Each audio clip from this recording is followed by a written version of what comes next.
मोहम्मद जमील। खर्चा पानी बस रब दा बस।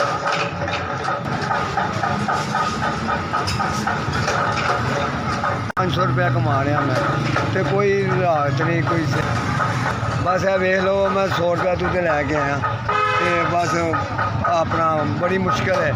यह भी बिकेगा तो फिर अपना फिर ले आवांगा, तो बस अपना काम चलाई जा रहा, तो अपना घर भी अपना किराए का वे, बड़ी मुश्किल है बड़ा।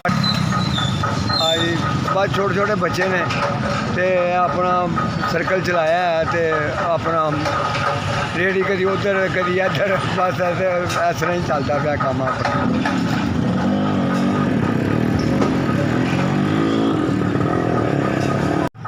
2000 रुपये अजी मेहरबानी है। मैं बड़ा बड़ा शुक्रगुजार हाँ जिन्हें भी मैंने पैसे भेजे ने, तो बड़ी मेहरबानी है। मैं वो कोई सौदा सूदा होर पा लाँगा, तो अपना काम चलावांगा अपना डेरी अपना, तो मेहरबानी है। हाँ जी, अल्लाह पाक और रिज़्क़ च बरकत देवे, तो उन्हें मेरी मदद की।